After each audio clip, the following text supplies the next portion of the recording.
14 Januari 2025, pihak Kejari Lahat kembali menetapkan 3 tersangka baru yang merupakan bendahara dalam kepengurusan KONI Lahat.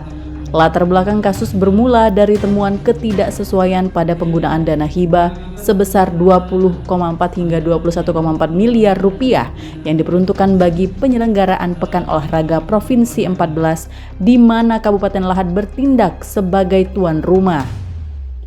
Berdasarkan hasil audit dari auditor PKN, ditemukan kerugian negara hingga 3,3 miliar rupiah.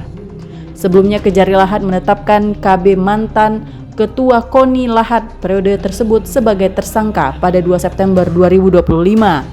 Ketiga tersangka yang menyusul KB adalah AH, WA, dan MK.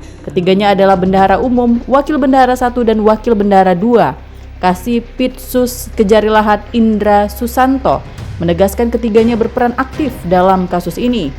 Memalsukan atau memanipulasi laporan pertanggungjawaban kegiatan belanja hibah KONI, kemudian melakukan pemotongan dana pada kegiatan pengembangan dan pembinaan prestasi di cabang-cabang olahraga dan mengumpulkan dana tersebut untuk kemudian disetorkan kepada KONI. Dan selanjutnya para bendahara tersebut masing-masing telah menerima jatah atau bagian dari dana KONI.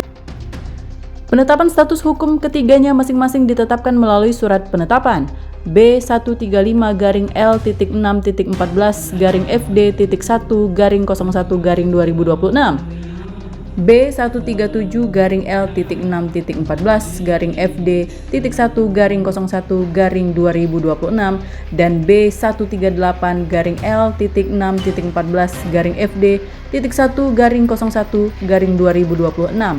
Ketiganya dititipkan di rumah tahanan kelas 2A Lahat.